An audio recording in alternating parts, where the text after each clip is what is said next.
Hello po mga Kalingap, welcome back po sa aking YouTube channel Kalingap Dan. So ngayon po ay nandito po tayo sa Catherine's kung saan po gagawin ang Jowa Challenge Part 2. Nandito po tayo sa pinaka-inaabangan po ng mga maraming nag-request at mga nabitin po kay Edo at Erica sa nilang Jowa Challenge nung Part 1. And ngayon po ay tinupad ulit ang inyong kahilingan na bigyan po ng Part 2 at mas lalo pa po kayong papakiligin. So ayun, konting marites po tayo, konting kwentuhan po, onting bigay ng good vibes po sa inyong kasama si Starax. Ay, shoutout po mga Kalingap. Dahil wala po tayo ibang kamaritesan dito. Si Starax ang ating kukulitin. Susubukan natin kung marunong mang marites to si Starax. Marunong ka ba mag-marites? Siyempre naman bro, pagdating sa maritesan, meron din tayong kunting nalalaman. Ay, sige nga. Ano ang nalalaman mo? Baka pwede mag-share. Siyempre bro, yung mga viewers natin ay gustong malaman yung mga magaganap. Okay. So siyempre, kung ano yung itatanong at gusto nyo malaman, so sasagutin natin yan. Okay. Sige. Ano ang nalalaman mo sa Edrica? Siyempre bro, yung kilig moment, abang natin mamaya kung ano yung mangyayari. So sabi mo yung mga hindi nakikita sa camera. Sabihin mo dito. Konting kalabitan nila bro, na medyo talagang kinikilig yung dalawa. Ito ay, ano to, off-cam to so nagkakalabitan sila. Kalabitan silang dalawa. So ano siyempre, yun yung inaabangan ng mga viewers. Na pag nakita talagang kikiligin sila ng sobra. Kasi natural na eh. Natural. Hindi yung pang-camera yung ginagawa nila. Talaga. Yung pag hawak-hawak na ito sa buhok ni Erica na inaayos yung buhok. Yung nakikita minsan sa mga vlog. Nakikita pala ng Starax yun. Grabe. So, yung mga tingin nila lang malalagkit. Parang nag-uusap ang mga mata nila. Yun, tapos sabay medyo may kilig tawa sila. Bro. Ay, mukhang pasado na ito si Starax. Subukan pa natin mamaya. Grabe bro. So tingnan muna natin ang mga kaganapan dito. Andito pala kami ni Starax kasi kami ang nagbabantay dito sa aming mesa. Tayo yung naghihintay ng pagkain. Pinapaantay kami dito sa mga orders po namin habang sila po doon ay nagjo-jowa challenge na. Nagsushooting na sila. So silip muna tayo doon ng konti. So ito po mga Kalingap, kitang-kita po natin si Edo at Erica na naghahawak kamay na naman po. So nandito lang po tayo sa ating cottage. Si Starax tawa ng tao, kinikilig yata ito eh. Bro, grabe mo, magkahawak kamay bro. Hawak kamay, holding hands na. Ayun o. Bro, parang sila na bro. Parang tinutotoo nila yung challenge. Parang hindi na siya jowa challenge, parang jowa na talaga. Jowa na. Abang natin dyan mamaya. Abangan natin ng mga viewers bro. Tama. Magaling. Maganda ito mga Kalingap. Kitang-kita po natin dito. Ayun. May pag-akpay na po si Edo. Sabi niya maano siya, pasok siya. Ay, thank you po. Salamat. So tapos na po tayo mag-lunch mga Kalingap. Kakatapos lang po natin dito sa Catherine's at lilipat na po tayo ng venue dito parang kung saan. Nakita nyo naman po ang kilig moments na naman po ng Jowa Challenge ng Edrica. Dahil tayo po ay nandito lang sa likod at parang tingin-tingin lang po tayo. Tamang kilig-kilig lang po sa kanila. So alam ko naman na nagustuhan nyo rin po at kinilig kayo sa eksena ng Jowa Challenge ni Edo at ni Erica. Lalo na po yung mga tanungan nila, yung mga balikan nila ng tanong. Grabe kung ano yung mga gusto nila sa isa't isa, yung mga ayaw nila. At talagang mabilis talaga silang sumagot dahil yun yung nararamdaman siguro nila mga Kalingap. Kaya ngayon tayo po ang driver nila. Tayo po ang driver ng Edrica. At kami lang po magkakasama ngayon. And ayun, susunduin na po natin sila. At konting lang tayo dito, maritesan po dahil wala po akong kasama. Kaya lang po ang kakausapin ko mga Kalingap. Total, natutuwa naman kayo sa ating pagmamarites. Kaya bigyan nyo rin po ako ng marites. So ito na po sila mga Kalingap. Ayan na po si Edo at si Erica.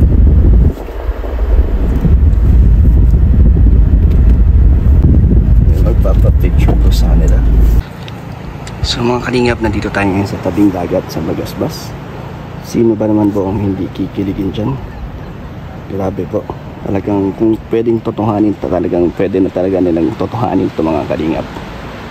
Dahil sobrang bagay na bagay po talaga sila.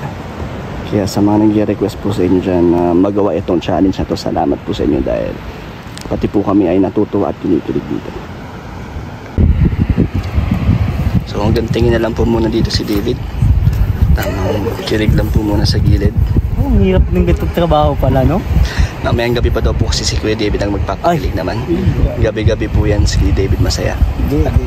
Mawi. Pero bro, gusto mo rin ba ng ganyang scene? Ha? Ay hindi, pinagkaibanan kasi ito challenge sa'yo, real life. Yun, kay David na po nang galing. Kinilig po si Starax kay David. Pero mas nakakakilig syempre nakikita natin dito. Oo nga, sobra bro. Parang mapapasana all ka lang. Mapapatalong ka po. Mapapatalong sa kilig mo. Yung David, paano mo nilalabanan ang ganyan pakiramdam na ikaw lagi ang nakasaksi sa lahat? Ano bro, ginagawa ko na lang siyang motivation. Sana balang araw. Ikaw naman. Ako. Wala camera. Totoong buhay. Pero kung makakatulong tayo sa mga kababayan natin, sa mga kalingap natin, sa mga beneficiaries, okay lang. Payag ka? Payag ako. Abangan yan. Sana magkaroon ng jowa challenge po si Kuya David. Alam ko magaling magpakilig to si Kuya David kasi expert na to eh. Hindi naman. Sa ganyan, expert. Sinasabi ko lang kung ano yung nasa puso. Yun na nga eh. Yun yung walang script, walang pinaghandaan. Kung ano lang. On the spot, natural lang. Kagaya din yung kay Edrica. Ganun din. Kaya walang lahat natural. Walang halong chemical. So yan po mga kalingap, ganyan po mga ka-close si Edu at si Erica. Dahil sa likod po ng camera ay talagang magkakasundo po kami lahat na nagkaka-beroan, nagka-bonding. Yan sila David at si Edu. Lumalabas po yan sila minsan pag gabi kasama si Joy, si Dara. Minsan sila Ian at si Emmy din, sila at kami minsan nakakasama din nila. Kaya kitang-kita nyo talaga yung closeness po ng mga beneficiaries dito po sa amin, mga K-boys. And syempre gusto din namin na mas nakikilala po sila para mas nagiging malapit po yung loob nila sa amin. And ayun, si Edu at si Erica po ay mukhang talagang seryoso po sila sa isa't isa sa nakikita po namin. Dahil kahit off-cam po or hindi po vlog ay nakakasama po yata minsan sinusundo si Erica para ngayon nga pag lumalabas ang kanilang grupo. And si David, napaka po talaga niyan, friendly po talaga, approachable yan. Kaya halos lahat po ng mga bagong nakakasama namin ay talagang madaling makaka-close o makakasundo yan. Si Kuya David, dahil siya nga po ang unang-una ko naging kabady nung dumating ako dito sa diet at naging kalingap. Pero pag-usapan na lang natin to si Erica at si Edu. Dahil ayan po mga kalingap, huling-huli po natin guys, nandito tayo sa kotse. Ang kanilang holding hands, grabe, papunta na po sila dito. At aalis na po tayo mga kalingap. Nahuli natin sila. Grabe, ayaw nilang bitawan ng kanilang mga kamay.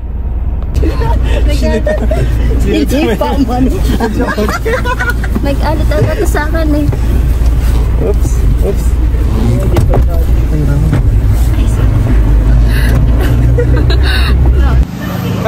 So bro Ian, sayang naman ang pormahan mo, hindi ka nakita sa Pagkilig Boys. Okay lang, may mission akong ginawa kanina eh. May iba ka palang mission. Pinapunta ako dun sa school para po dun sa pinapagawang classroom ni Kalinga Prab dun. Sinimulan na po, grabe. Kanina yung classroom? Para sa mga mamamayan dito sa barangay ng Magang. Grabe, nagpapagawa ka na ng school? Hindi, si Kalinga Prab. Si Kalinga Prab po. Lang tayo, parang sa atin lang inuutos kung gagawin o... Kontraktor? Ako kontraktor. Kaya pala ganyan ang pormahan mo. Kaya ganito ang pormahan ko mga Kalinga Prab, pang kontraktor. Grabe, sayang. Ang cut ko dun, 50. 50%? 50. Anong 50 pesos. Sa buong building, 50 pesos. Nag-abuna ako kanina eh. Okay lang yan bro, para sa mamamayan naman. Para sa mamamayan na naman, mga Kalingap po. Pero bro, hindi mo nasaksihan kung paano magpakilig si Edu? Hindi ko nasaksihan. Actually, dapat nahabol ako sa inyo bro. Kaso syempre alam mo na. Nasa gitna na kasi kami ng ng eksena. Nasa eksena na. Sabi ni Kalinga Prab ay wag na daw. Mag-antay na lang daw kayo. So ikaw, napanood mo ba yung part 1? Napanood ko yung part 1 bro. So, pero wala ka din ng part 1, di ba? Andun ako mismo. Andun ka ba nun? In-interview mo nga ako eh. Ay, nandun ka ba? Oo. Talaga? In-interview mo pa nga ako. Ay, oo, tinanong ko kung Ako yung ikaw ang nasa kalagayan. No? So, ngayon, anong rating mo doon? Kasi di ba nawala ka na nun bilang judge. So, dito ka na lang mag-judge. Anong masasabi mo doon? Ang ma-judge ko dito, sigurado ako, di ko pa nakikita, bro. Ano na ako, ang score ko yan, 1 to 10. 1 to 10? Dahil sa hindi ko nakita, ayoko syempre mag-expect ng sobra-sobra is ano na lang? 8 over 10. 8 over 10. So, ganyan yung tiwala mo kay Edu. Na ganyan yung pagpapakilig. Kahit hindi ko nakita, kasi sigurado ako there's always more sa kapag kapag walang camera. Sige bro, salamat sa score mo. 8 over 10. 8 out of 10. Kasi hindi mo nakita. Pero kung nakita mo, malamang perfect yan. Malamang perfect yun, bro. Kasi nakita ko Bakit kasi hindi ka sumama? Kasi ako may utos sila, bro. Joke lang bro, salamat. Ito kayang isang leader ng KRT. Bakit nawawala? Bakit naiiwan ka dito? Kuya Tata. Hindi ko kasi Natawa na ka ni Starak. Ano pala ng Erica? Hindi mo alam. Walang update na. Hindi mo nasagap ang balita. Ano ba ginagawa mo sa mga oras na yun, Kuya Tata? Medyo matagal tayo nagising, mga almost 8:30. Siyempre may mga ginagawa pa tayo, nag-i-edit pa. Siguro pagdating ko dito, hindi mo alam na maaga umalis. Hindi ko alam na maaga umalis pala. So bilang isang leader ng KRT, ano ang susunod mong hakbang? So kailangan maaga na tayo ito. Aagahan mo na. Nasaan pa iba mong miyembro? Yung iba kong membro din, yung si... Naiwan lahat ng miyembro mo. Si Starax lang nakasama. Si Starax na yun.Alitang isang KRT. Babawi tayo sa mix. Marami dapat doble daw ang effort mo sa performance. Tulog po Tulog pa yung... Tulog pa kanina. Pagalitan mo ito pagalitan mo yung mga KRT boys mo. Ang mga kasama ko, ang mga lalay ko, wala. Ano ba yan? Paano akong makakagalaw ng maayos kung wala ang mga bodyguard? Buti na lang, hindi panliligaw ang ginawa ni Edo ngayon. Buti jowa challenge, no? Kaya hindi na medyo kinailangan. So Edo, salamat at nagpakilig ka na naman. Grabe ang Masaya ka? Masaya pero kinulang tayo sa at wala ang mga ibang kasama ta. Walang nadagdag kilig. Wala ang ating mga extra. Ayun Gilo Magso. Gilo against the light ka. Hindi ka makita. Kumusta bro? Kumusta yung lakad nyo? Success naman dahil nag-Jowa Challenge Part 2. Ay, jowa? Successful naman ang ginawa ni Edo. Yung challenge ba? Hindi totoo ba yun? Hindi totoo? Parang sa kanila hindi na challenge yun. Parang normal na lang sa kanila. Ganyan na si Edo at si Erica. Sariling si Edo ngayon, sariling sikap kasi wala siyang KRT boys kaya lahat yun solo ni Edo. Nahuli nga, nakita, naabutan ko sila dito bro. Naabutan ko sila, dito si Jomar, dito si Tata. Si Arjun nasa school. Nasa school. Kaya, wala, mga K-boys ang mga kasama. Pero naman, alam natin kayang-kaya ni Edo yan. Oo. Mapakiligin ng mga viewers lang siya lang mag-isa. At si Erica lang. Anong may chismis natin bro? Sa mga nasaksihan ko, kuya, ay wala kang wala kang marites? Busy ka kasi, no? Pero pag alam ko bro, mga challenge na yan, hindi ako naniniwala dyan bro. Bakit? Pati ka naniniwala? Hindi ako naniniwala dyan.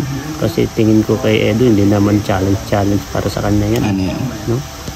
Ano na ang tingin mo? Parang totoo So parang itong challenge na sa kanila ay parang basic na lang. Oo bro, parang wala na lang yun, parang kadramahan na lang yun bro. Hindi, kasi marami kasi nag-request na gusto nila makita kung paano maging boyfriend or magjowa si Edo at si Erica. Pero alam naman natin sa likod ng camera ay kung paano sila. Kaya na nga nakikita ko Julie. Anong na-obserban mo bro? Kahit wala ng camera, hindi sila bumibitaw ng kamay. Naka-folding hands pa rin. Grabe, yun ang talaga binabantayan mo bro? Hindi ko naman binabantayan. Nasasaksihan ko lang. Ay grabe. Nakikita ko lang talaga. Grabe na naman kilig mo niyan. Di mas lalo sana kung nandun na naman kayo. Kung nandun tayong lahat. Kinikilig ako dun. Marami tayong Dalawa sila talaga. Grabe talaga. So next time, Red Jello ang dami na natin hindi nakakamarites. Ang dami na. Sa susunod ulit namimiss ka na ng mga kaparitesan natin. Hello ka sa kanila. Shoutout po sa mga kaparites, marites po namin dyan. Huwag po kayo mag-alala. At meron lang tayong mga iba't ibang assignment. At abangan nyo po sa pagsama-sama po namin kina Kalingap Dan. At itutuloy po namin kayong kapasiyahin sa mga parites po namin. Para pang-good vibe po sa inyo mga OFW, silent viewers, sponsor po. God bless you po. Thank Ingat you. po lahat. So mga Kalingap, salamat po sa mga nanood at sa mga nabigyan namin ng saya. Sana po ay nag-enjoy po kayo sa ating behind the scene. Kahit ako lang po ang mag-isa po kanina nagmamalagas. Sana po ay natuwa po kayo at lalo pa po ay kilig sa Jowa Challenge ni Edo at Erica Part 2. So thank you po mga Kalingap. God bless po sa inyo.